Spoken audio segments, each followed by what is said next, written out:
kita merenung sejenak tentang yang tersurat di dalam Alkitab. Inna lillahi wa inna ilaihi rojiun. Yang kurang lebih artinya seperti semua yang berasal dari Allah akan kembali kepada Allah. Banyak orang yang mengerti, memahami dan mengetahui ayat tersebut, bahwasanya kita berasal dari Allah dan akan kembali kepada Allah pula. Namun hanya sedikit, bahkan sangat sedikit sekali yang mau kembali kepada Allah. Sebagian besar atau kebanyakannya ingin kembali ke surga, bukan kepada Allah. Bahkan rela mengorbankan harta bendanya untuk diberikan kepada fakir miskin, yatim piatu dan lain-lain, demi untuk mendapatkan surga. Bahkan konyolnya, sampai-sampai demi surga mau melakukan bom bunuh diri, rela mati, ngebom hotel, ngebom masjid, ngebom gereja dan lain-lain. Inti pokoknya, apapun rela mati demi surga, yang di dalamnya ada bidadari, sungai madu, kolam suju, kolam susu, dan keindahan-keindahan lainnya, ketimbang kembali ke asalnya, yaitu Allah, Sang Pencipta dan Pemilik semua dan segalanya. Padahal mengerti, memahami, dan mengetahui ayatnya yang tersurat di dalam Alkitab bahwa yang namanya arwah atau ruh itu tidak berjenis kelamin dan tidak memiliki syahwat. Lalu untuk apa bidadari? Untuk apa kolam susu? Untuk apa sungai madu? Untuk apa keindahan? Lawang arwah kita, ruh kita itu nantinya setelah berpisah dengan wujud raga kita ini tidak berjenis kelamin dan tidak bersahwat. Nah, karena inilah setan menjadi ada. Karena matinya tidak kembali ke Allah, maka mereka jadi arwah atau sukma yang gentayangan kian kemari, yang menempati pohon-pohon, jembatan-jembatan, rumah-rumah kosong, kuburan, dan lain-lain. Karena tidak berjasad dan tidak kasat mata, sebab berupa arwah atau sukma, namun mereka bisa menampakkan auranya kepada manusia yang masih berjasad.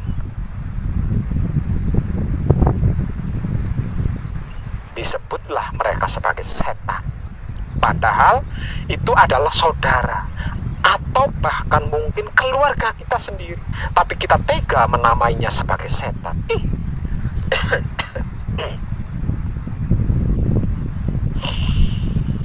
Dia memperlihatkan wujud halusnya kepada kita itu bukan untuk menakuti kita.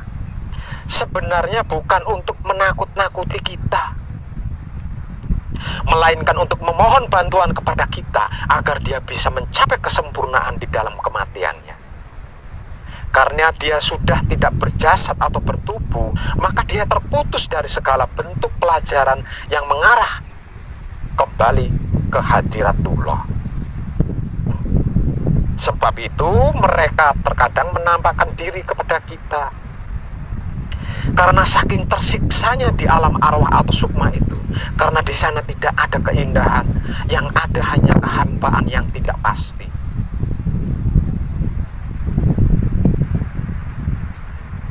Lah kalau ada orang yang kemasukan atau sakit fisik karena diganggu oleh bangsa jin itu, bagaimana? Jin itu bukan setan. Setan itu bukan jin. Setan seperti yang sudah saya jelaskan tadi. Kalau jin itu hampir sama seperti kita manusia, hanya saja hidup di alam jin, bukan di alamnya manusia.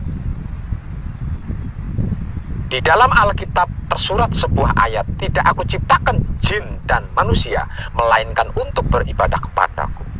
Jadi, dunia ini ada dua keadaan.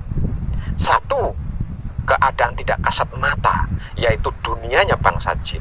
Yang kedua, keadaan yang kasat mata, yaitu dunianya kita bangsa manusia. Jadi kita hidup di dunia ini berdampingan dengan makhluk lain, yaitu bangsa jin, makhluk yang tidak kasat mata. Bangsa manusia dan jin tiada berbeda, artinya sama saja. Kalau harus dibedakan, letak bedanya, kalau manusia diberi kekurangan buta kasat mata sehingga tidak bisa melihat bangsa jin, sedangkan bangsa jin diberi kekurangan tuli telinga sehingga tidak bisa mendengarkan pembicaraan kita bangsa manusia. Selain itu semuanya sama.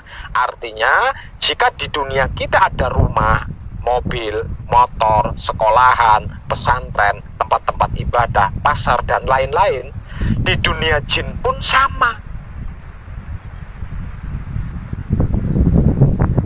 Kembali ke pertanyaan. Lah kalau ada orang yang kemasukan jin atau sakit fisik karena diganggu oleh bangsa jin itu, Pak Web bagaimana? Jawabannya, lah sudah ngerti jin itu ada, sudah paham kalau kita itu hidup berdampingan dengan dunia lain, percaya adanya jin karena ada ayatnya yang tersurat di Alkitab. Kenapa tidak saling hormat menghormati? Mengapa meludah di sembarang tempat, buang air di sembarang tempat, buang hajat di sembarang tempat, berjalan sembarangan, pakai merusak kelestarian alam lagi? Suatu misal hal itu terjadi pada diri kita di dunia nyata ini. Sebagai contoh seperti ini. Kita sedang nongkrong santai bareng teman-teman sambil ngopi.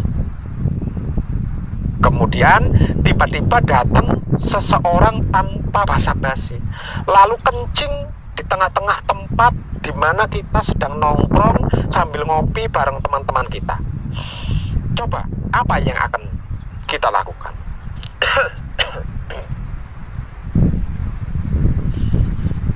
Semisal lagi pot tempat tanaman hias kita, atau tiang rumah kita, atau kursi kita, atau dapur kita, atau kamar tempat tidur kita tiba-tiba dirusak oleh seseorang tanpa ada perkara sebab apapun, apa yang akan kita perbuat? Sebab karena itulah bangsa jin mengganggu bangsa manusia. Karena manusia yang diberi titel sebagai makhluk paling sempurna dibanding makhluk-makhluk lainnya, hampir bahkan sama sekali tidak sopan, tidak beretika pada bangsa jin yang dunianya berdampingan dengan bangsa manusia. Ngerti maksudnya berdampingan? Paham nggak maksudnya berdampingan? Berdampingan itu dekat banget, bro. Seperti dua insan yang sedang duduk di kursi pelaminan itu loh.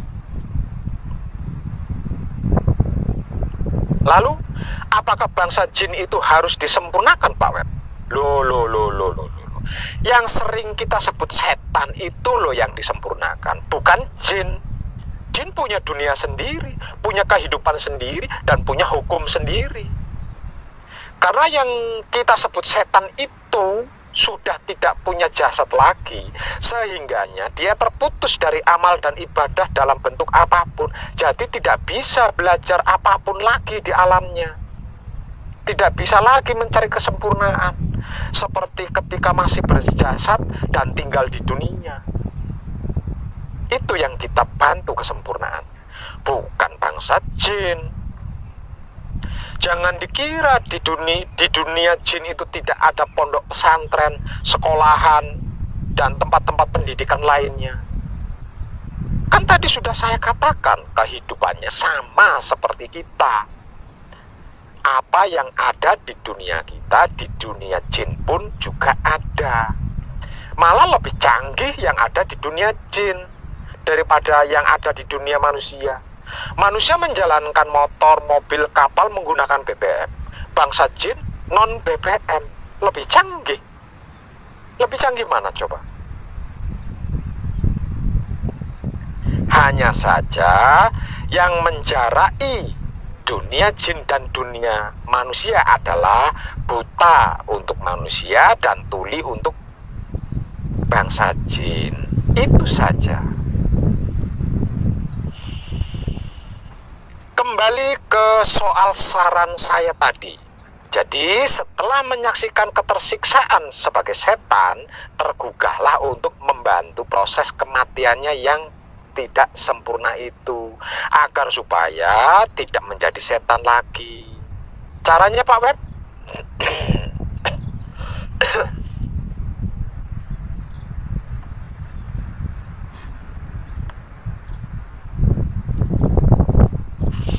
Caranya, lakukan patrap semedi mijil sampurno, mulai dari palungguh pambuko 3 kali, kunci 7 kali, paweling 3 kali, lalu mijil sampurno. Pada kalimah Sri Mawur Bajang Wurung Komo Wurung kang umijil saka raganingsun, dimijil sampurno diganti menjadi sukma atau arwah. Contoh misal,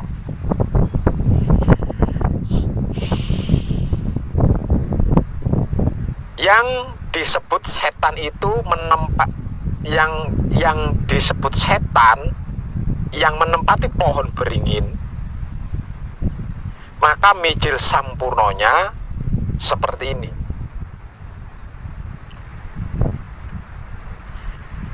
Asmo sejatinya disebut jeneng sira mijila, panjenengan ingsun kagungan karso. Arso nyampurnakake arwah yang tinggal di pohon beringin ini. Reksanan murih kelaksanan sampurno bali maring asal usul sangkan paraning dumati. Dan bla bla bla bla bla sampai bacaan mijilnya selesai. Kemudian tetap dalam sikon patrap mijil kita bersamadi. Gunakan kesadaran kita untuk merasakan proses mbekso dengan penghayatan yang sadar. Proses mbekso yang sedang terjadi akan menyebarkan hawa murni, menyebarkan aura suci yang akan menembus dunia arwah hingga sampai ke arwah yang dimaksud. Terus hayati hingga proses mbekso palungguh sendiri. Kalau mbekso sudah palungguh sendiri, artinya kita sudah berhasil membungkus arwah tersebut dengan kemurnian laku kita dan kesucian asal usul kita. Tangan yang patrap palungguh ini jangan dilungguhkan dulu. Langsung tarik dan robah menjadi patrap singkir. Lalu baca singkir 3 kali untuk mengantarkan arwah tersebut kembali kepada asal usulnya, yaitu Allah. Selesai baca singkir 3 kali, lalu keluarkan ibu jari dari mulut, kemudian hentakkan kaki kanan ke tanah hingga 3 kali sambil menahan napas. Lalu meniup ke atas 3 kali, meniup ke bawah 3 kali, dan meniup ke kedua telapak tangan 1 kali. Lalu usapkan kedua ibu jari kita ke pohon beringin tempat tinggal arwah itu sekali, sembari bersabda sempurna. Kemudian lakukan palungguh panutup 3 kali untuk mengakhiri prosesnya, dan selesai. Kalau arwah atau sukma setan yang gentayangan bisa dibantu kesempurnaannya, berarti leluhur kita seperti Mbah Buyut, kakek, atau orang tua kita yang sudah meninggal dunia, yang mungkin belum sempurna, bisa dibantu kesempurnaannya. Iya nggak Pak Web?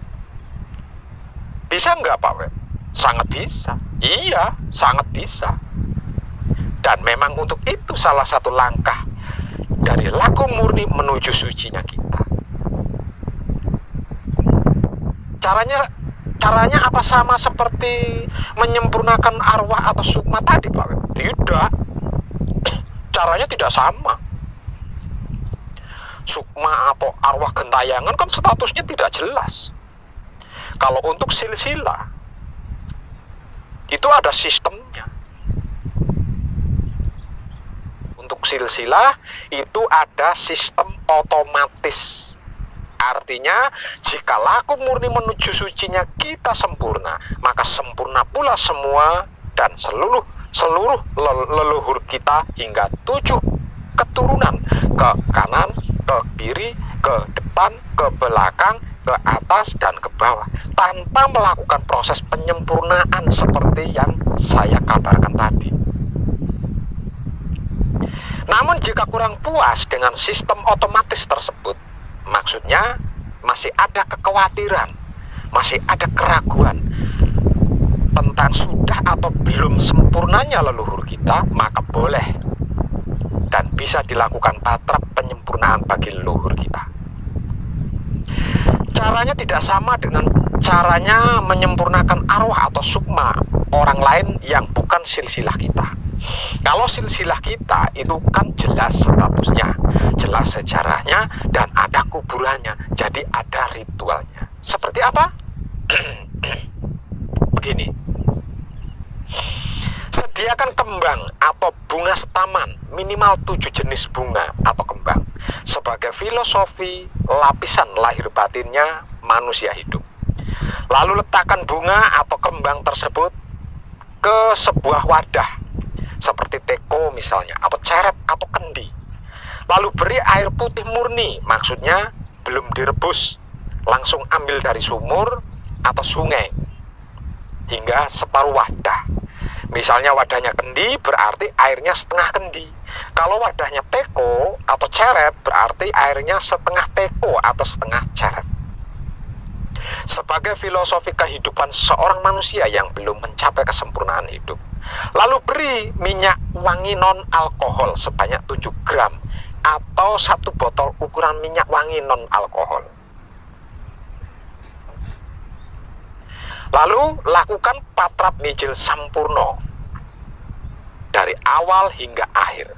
Sedangkan 1 kendi atau 1 teko atau 1 ceret rendaman bunga atau kembang setaman tadi kita letakkan tepat di depan kita bersamadi.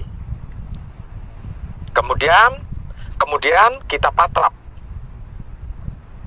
Pertama palungguh pembuka 3 kali. Kemudian kunci 7 kali. Lalu paweling 3 kali. Dan yang keempat, mijil sampurno 1 kali. Pada kalimah Sri Mawur Bajang Wurung Komo Wurung kang umijil sokora ganingsun, di mijil sampurno diganti menjadi nama buyut atau kakek atau orang tua kita.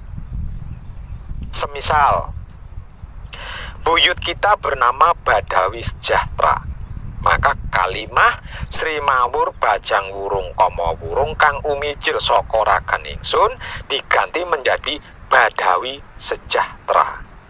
Contoh, asma sejatinya disebut jeneng sira mijila panjenengan ingsun kagungan karso. Arso nyampurnakake sukmane Mbah Buyut Badawi Sejahtera. Raksanan murih kelaksanan sampurno bali maring asal usul sangkan paraning dumati. Bla bla bla bla bla bla. Lanjutkan bacaan mijil sampurnonya hingga selesai. Kemudian tetap dalam sikon patrap mijil kita bersamadi. Gunakan kesadaran kita untuk merasakan proses bekso dengan penghayatan yang sadar. Proses bekso yang terjadi saat bersamadi akan mengeluarkan aura atau hawa murni yang berkekuatan suci yang akan menembus seluruh dimensi alam gaib hingga sampai ke tempat di mana Mbah Buyut kita berada. Terus rasakan dan rasakan dengan penghayatan hingga proses bekso berakhir palungguh sendiri. Kalau bekso sudah palungguh sendiri, artinya kita sudah berhasil menembus tempat di mana sukma atau arwah leluhur kita berada. Tangan yang patra palunggu sendiri ini jangan dilungguhkan dulu. Langsung tarik dan robah menjadi patrap singkir. Lalu baca singkir 3 kali untuk mengantarkan arwah atau sukma tersebut kembali kepada asal usulnya, yaitu Dat Maha Suci. Selesai baca singkir 3 kali, lalu keluarkan ibu jari dari mulut. Kemudian hentakkan kaki kanan ke tanah hingga 3 kali sambil menahan napas. Kemudian meniup ke atas 3 kali, meniup ke bawah 3 kali, dan meniup ke kedua telapak tangan 1 kali. Lalu cuci kedua ibu jari kita ke dalam rendaman bunga setaman yang sudah tersedia di depan kita saat bersemadi, sambil bersabda sempurna. Lalu tutup kendinya atau tekonya atau ceretnya. Kemudian lakukan patrap palunggu 3 kali untuk mengakhiri prosesnya. Lalu kita berziarah ke makam atau kuburannya. Berangkat dari rumah hingga sampai di kuburan, jangan putus membaca kunci dalam hati. Setelah sampai di kuburan, lalu buka penutup kendi atau teko atau ceretnya. Lalu siramkan air kembang setaman tersebut di atas kuburan yang dimaksud hingga habis. Kemudian bacaan kunci dihentikan dan ucapkan terima kasih. Selesai. Dengan begitu, apakah benar-benar sudah sempurna, Pak Web? Ya, percayalah, sudah sempurna. Bagaimana kita bisa yakin kalau sudah sempurna, Pak Web? Kan kita tidak menyaksikan proses kesempurnaannya, lawang tidak kasat mata. Pertanyaan yang cerdas.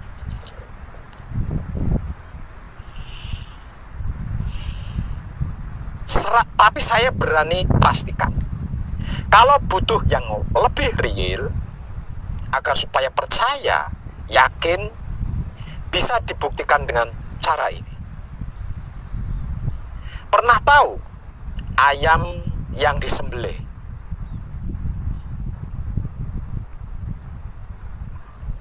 Pernah melihat ayam disembelih kan? Atau kambing? Atau sapi? Ketika ayam disembelih, atau kambing disembelih, atau sapi disembelih, itu kan pasti sekarat ketika disembelih. Dan rasa dagingnya pun kita sudah hafal banget jika suka makan daging.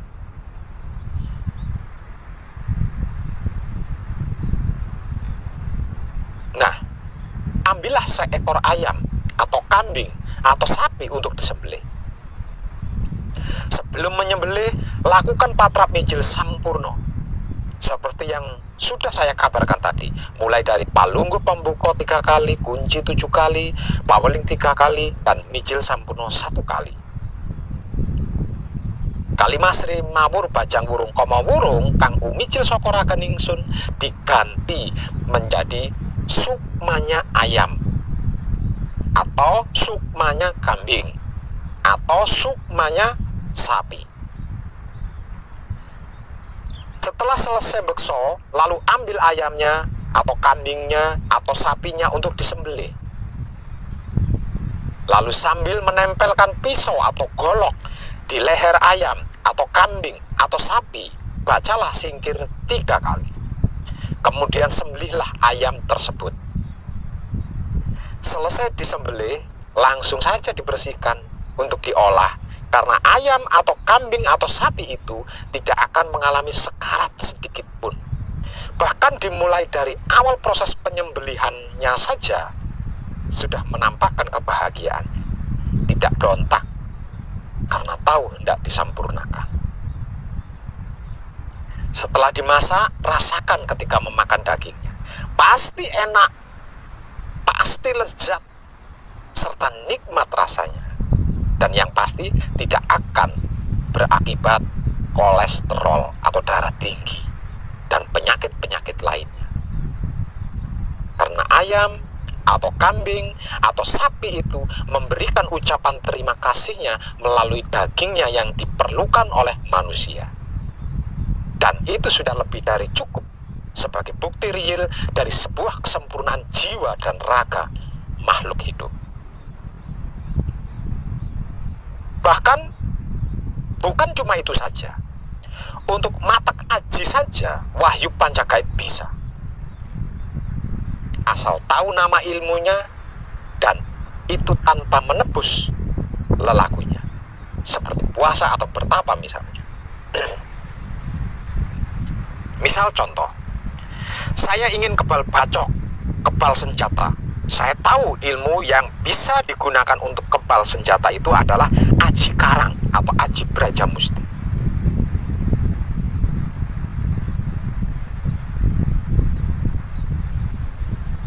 Contoh misal lagi, saya ingin bisa terbang.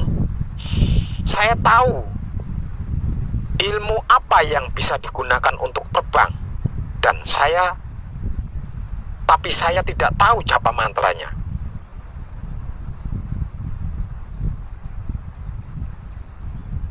Tapi saya tahu sebutan namanya, yaitu aji saipi angin.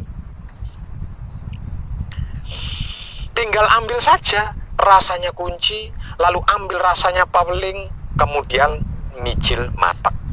Asma sejatinya disebut jeneng sira mijilo.